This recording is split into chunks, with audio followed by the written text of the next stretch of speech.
I just wanted to close out the Easter nonsense, okay? There's too much fighting. There's too much fighting. You got Christians fighting Christians, you've got pagans fighting pagans, you got pagans fighting Christians, just it's gotten ridiculous, okay?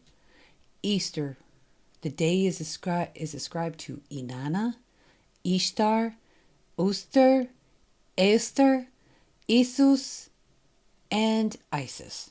Not in that order, of course. So let's go ahead and get something out of the way. The term Mesopotamia is used to indicate the areas between the Tigris and the Euphrates. That those in that inhabited region, they never used that term. It was outsiders who called that area Mesopotamia. It's like those who in the West who refer to the Middle East, those ancient inhabitants never called it that. Each city in the area of what we call Mesopotamia, between the Tigris and the Euphrates, each city in that area, now known as Iraq, all had their own kings and deity. Okay, the timelines. Let's go ahead and go over the timelines real quick. So the flood, by most accounts, the biblical flood, it can be dated BC 2300 to 2400. Okay, so we're talking about like 4,000 or 5,000 years ago. Right. So let's go ahead and start off with the first ascription to Easter. That would be Inanna, the goddess Inanna. Now, the goddess Inanna was 4100 and 2900 BC. And that's in the Uruk period, or what's called the Uruk period. That period is also, that Uruk means Iraq, is pretty much where this is, Iraq.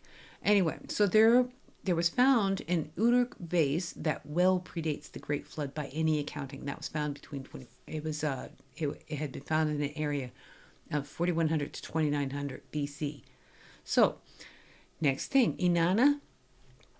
Oh, the next thing, I'm sorry, is the written legends and exaltations of hymns to Inanna in the Akkadian Empire, and that's 2334 to 2218 BC. Now, Inanna was a Sumerian goddess of love, beauty, sexual desire, fertility, knowledge, wisdom, war, combat. She was also the patron goddess of the Inanna temple at the city of Uruk. It was her main culture center. She was one of the most widely venerated deities in the ancient Sumerian pantheon. Her Akkadian and Babylonian equivalent was the goddess Ishtar. Several of her most important myths involve the story of her descent into and return from Ker, the ancient Sumerian underworld. Now, from scholars, we get Inanna, the ancient Sumerian goddess of love, sensuality, fertility, procreation, and also of war. She later became identified by the Akkadians and Assyrians as the goddess Ishtar, and further with the Hittite Sauska, the Phoenician Astarte, and the Greek Aphrodite, among many others. She was also seen as a bright star of the morning and evening, Venus, and identified with the Roman goddess. Inanna is one of the candidates cited as a subject of the Burney relief, better known as the Queen of the Night terracotta relief, dating from the reign of Hammurabi of Babylon from 1792 to 1750 BCE, although her sister Eresh-Kigal is the goddess most likely depicted. In some myths, she's the daughter of Enki, the god of wisdom, freshwater magic, and a number of other elements and aspects of life, while in others she appears as the daughter of Nanna, the god of moon and wisdom. As the daughter of Nanna, she was the twin sister of the sun god Utu or Shamash. Her power and provocation is almost always a defining characteristic in any of the tales told of her. In the Mesopotamian pantheon, Inanna's genealogy varies with the era of the myth and the tale told. She is the daughter of the supreme god Anu and is also depicted as the daughter of the moon god Nanna and his consort Ningal. Alternately, she is the daughter of the god of wisdom Enki and sister to Eresh-Kigal, goddess of the underworld, twin sister of the sun god Utu Shamash, and sister of Ishkur, also known as Adad, god of storms. She is also sometimes referenced as a daughter of the supreme god of the air, Enlil. She is often shown in the company of a lion, denoting courage, and sometimes even riding the lion as a sign of her supremacy over the king of beasts. In her aspect of goddess of war, Inanna is depicted in the armor of a male. In battle dress, statues frequently show her armed with a quiver and bow, and is so also identified with the Greek goddess Athena, Nike. She has been further associated with goddess Demeter as a fertility deity, Persephone as a dying and reviving god figure, no doubt a carryover from her original incarnation as a rural goddess of culture. Inanna is among the oldest deities whose names are recorded in ancient Sumer. She is listed among the earliest 7 divine powers: Anu, Enlil, Enki, Ninhursag, Nana, Utu, and Inanna. These 7 would form the basis for many characteristics of the gods who followed. In the case of Inanna, as noted above, she would inspire similar deities in many other cultures. A vastly different personality from that of the traditional mother goddess, exemplified in Ninhursag, Inanna is brash, independent, young woman, impulsive yet calculating, kind and at the same time careless with others' feelings or property or even their lives. Now, by contrast, we have Ishtar. Ishtar is the Mesopotamian, East Semitic, Akkadian, Assyrian, and Babylonian goddess of fertility, love, war, sex, and power. She is the counterpart to the earlier attested Sumerian Inanna, and the cognate for the later attested Northwest Semitic Aramean goddess Astarte and the Armenian goddess Ascribed. Ishtar was an important deity in Mesopotamian religion, which was extant from 3500 BCE until its gradual decline between the 1st and 5th centuries CE with the spread of Christianity. Now, those of Shem, or Semites, those who like to call themselves God's chosen, changed some stuff, intentionally or not, and now folks and some historians have just accepted it without critical thinking. But the fact is the Semites did not populate anywhere until after the flood. Shem is Noah's son. The Semites are the children of Shem. Okay, so Inanna and Ishtar represent a very different time period in the area of current-day Iraq. Ishtar was never referred to as a mother type of deity. Never. There was no indications, none of the maternal aspects were ever ascribed to her whatsoever. Let's move on to Germany and a few centuries, millennia later. Oester, Eoster. There is much debate about Oester, Oester, Eoster, Easter. There are different ways to pronounce this also. There are many who say that this was a goddess invented by Bede, and many who say that the month, Eostomonat, transited from Paschalis, Mensis, or Pascal month, or Passover month. Anyway, before I go further, I want to make note of Chris and Cherie from Beyond the Veil on Truth Frequency Radio have done a beautiful video detailing more information about Easter or Oester. Now, and I encourage everybody to go ahead and watch that. Now, Ostara, this is from BeliefNet.com.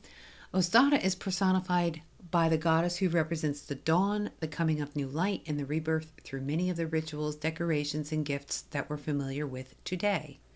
They include colorful Easter baskets, Easter eggs, rabbits, baskets filled with sweets. Due to the popularity of these symbols in ancient times, they were co-opted by Christianity from pagans, which to them meant anyone who had not adopted the religion, into what we now know as Easter celebrations. Many of us continue to celebrate the season with a little bit of pagan-influenced decor and delights. The festival of Ostara falls around the equinox and is related to spring festivities that celebrate renewal, planting new seeds, and fertility. These rites of spring come to us from the Celts and the Saxons before they were conquered by the Romans some 2,000 years ago. The spirit of Ostara festivities aimed to inspire gratitude to the earth and environment in a beautiful and meaningful way. Now, Ostara or Eoster is an Anglo-Saxon goddess who represented dawn, and her name derives from the Germanic word for east. She's depicted as a young woman surrounded in light and budding trees and flowers. Ostara festivals fall on the day of the equinox, the day when light and dark are equal. It also marks a time when more light will be coming in, days will be longer, nights shorter, and food more abundant. At a time when people had to store food to last the long, harsh winters, this festival was particularly anticipated as a time of renewed hope. Inspired by the equinox where light and dark of physical day are equal, Ostara is a time to celebrate life and balance. On this occasion, it was believed that taking water at dawn from springs and drinking them would restore balance and be beneficial for our body. Villages celebrated with bonfires and often ate the remaining ham that had been stored up over the winter. With the promise of a new beginning in the fresh blossoms and trees and green sprouts of bulbs from the ground, new nourishment was available and a sense of possibility was restored. This merging between pagan and Christian festivals occurred through Europe, and remnants of it, like the Easter eggs, remain visible to this day in both European and American cultures. The pagan cultures didn't deny divinity, they simply celebrated it in a way that was more closely connected to the earth and nature in forms like Oester, who became a deity they worshipped as they saw her powers manifest every spring. The symbols that surround Oester include eggs, rabbits, and spring flowers, which speak of the fertility and new life she brings. The egg, especially, has always been a sacred side of fecundity. Eggs carried the power of becoming, of creation. Some ancient legends believe that the earth was hatched from an egg, and of course eggs abound in birds' nests at this time of year. They became natural associations with fertility, birthing, and creation. The egg or the lingam is still much revered and often placed on altars in Hindu culture. Rabbits, too, were associated with the spring festivals because of their great fertility. They produce a large number of offspring and breed many times during the season. Now, the strange thing that many do not talk about is the similarity in sound of the sound Oester or Eoster to oysters. Now, the oyster is which is often eaten for more fertility. How it looks like a vulva, if it looks remarkably like a vagina. And there's also the phonetics of Oest or Ost, and it's interesting how it also sounds like ostrich, who lays the largest eggs to be had. I'm quite convinced with all the information out there that the holiday is from Europe. Now, let us note that all of that above that I already went over here has nothing to do with the mother goddess. Isis has nothing to do with Easter at all. She is the mother goddess of Egypt. Isis is the ancient Egyptian goddess associated with the earlier goddess Hathor, who became the most popular and enduring of all Egyptian deities. Her name comes from the Egyptian Eset, the seat, which referred to her stability and also the throne of Egypt, as she was considered the mother of every pharaoh through the king's association with Horus or Isis's son. Her name has also been interpreted as Queen of the Throne, and her original headdress was the empty throne of her murdered husband Osiris. Her symbols are the scorpion who kept her safe while she was in hiding, the kite, a kind of falcon whose shape she assumed in bringing her husband back to life, the empty throne, and the sistrum. She is regularly portrayed as a selfless, giving mother, wife, and protectress who places other interests and well-being ahead of her own. She was also known as Weret Kekau, the Great Magic, for her power, and Mut Netjur, Mother of the Gods, but was known by many names depending on which role she was fulfilling at the moment. As the goddess who brought the yearly inundation of the Nile, which fertilized the land, she was Sati, for example. And as the goddess who created and preserved life, she was Anket, and so on. In time, she became so popular that all the gods were considered mere aspects of Isis, and she was the only Egyptian deity worshipped by everyone in the country. She and her husband and son replaced the Theban triad of Amun, Mut, and Khons, who had been the most popular trinity of gods in Egypt. Osiris, Isis, and Horus are referred to as the Abydos triad. Her cult began in the Nile Delta, and her most important sanctuary was there at the shrine of Bebet el Hagar, but worship of Isis eventually spread to all parts of Egypt. Both men and women served Isis as clergy, and no doubt rituals concerning her worship were conducted along the lines of other deities. A temple was built as her earthly home, which housed her statue, and this image was reverently cared for by the priests and priestesses. The people of Egypt were encouraged to visit the temple to leave offerings and make supplications, but no one except the high priest or priestess was allowed in the sanctuary where the statue of the goddess resided. Iesus. Given name, Iesus. Gender, masculine. Usage, biblical Latin. Meaning in history, Latin form of Iesus. See Jesus. This has nothing to do with Easter. It has nothing to do with Easter. The religious Passover of the Hebrews. There was no J's back then, remember? Anyway, the Passover that took place had to do with the astrological events that were going on. For instance, after the equinox, the first full moon, right? Yeah. Okay. So the equinox happens, and that is what the Germans celebrated. Okay. The Germans in Europe had celebrated as Oester.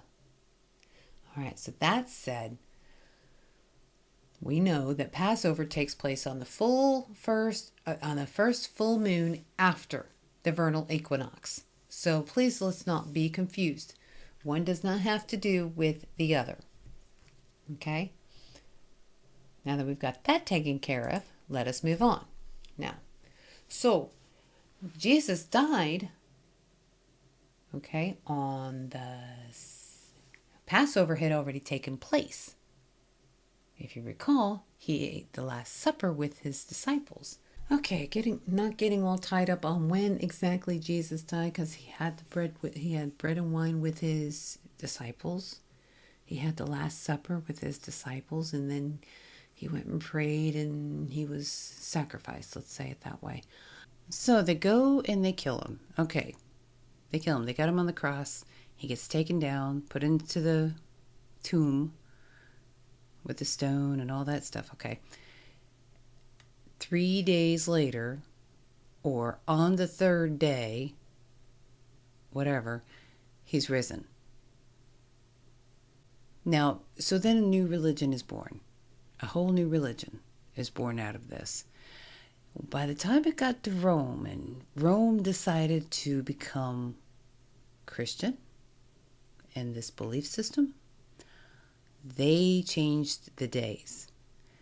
Sunday was the holy day, whereas in the Hebrew religions, Saturday was the seventh day. Okay, so if you're going to have a holy day in Rome, it better coincide with what their dominant day is, which is Sunday. Sunday. But anyway, their dominant day is on Sunday. So we had to get this to mesh up. So they said Sunday. That'll be the third day. Yeah, because it's like the first day was actually when he died. And then the second day is when he was in the tomb. And then the third day. But see, that breaks the rules of the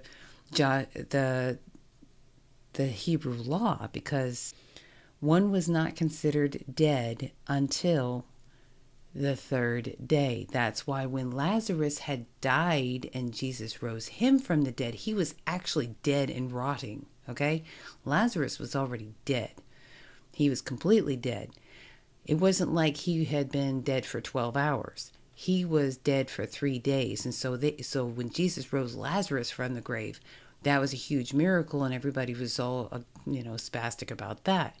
So the same is said about Jesus having died and then was risen. When he was risen, it was on the third day. He was actually legally and completely dead according to their law. Now that we've got that said, we can move on. They're changing the days to fit their narrative. That's what it is. Just like the American newspapers today, it changes the news to fit the narrative. But again, I digressed. They decided to make it happen on Sunday because Sunday was their primary day. That was their day of religious celebration. So they changed everything to Sunday.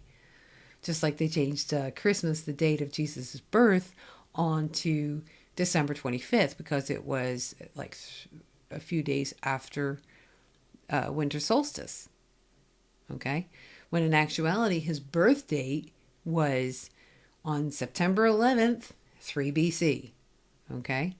Yeah, go ahead and stick that date in your mind. It was September 11th, 3 BC. They have figured it out that. If you want to know more about that information, get a hold of Joe Joseph. He did the research on this. He found it.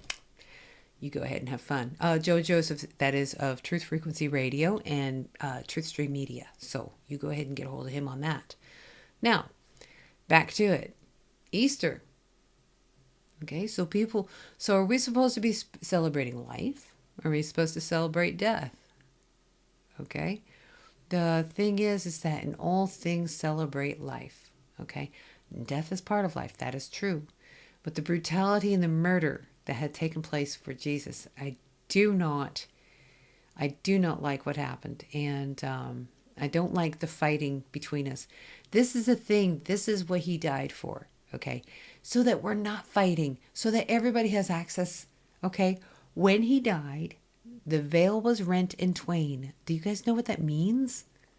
The veil to the Holy of Holies was rent in twain. That means we don't need preachers, teachers, and things like that. All we need is the truth. All we need to know is the truth laid out. Write it down, lay it out. Quit lying about it. These people going around lying about Jesus, okay? I have an issue with you. And most of the time it's your Christians who's doing it. So knock off the bullshit.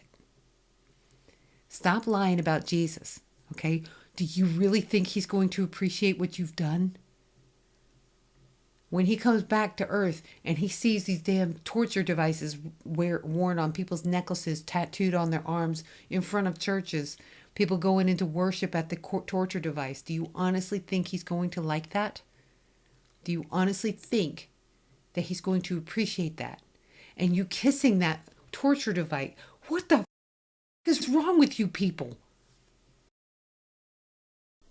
Find your quantum connections at truthfrequencyradio.com.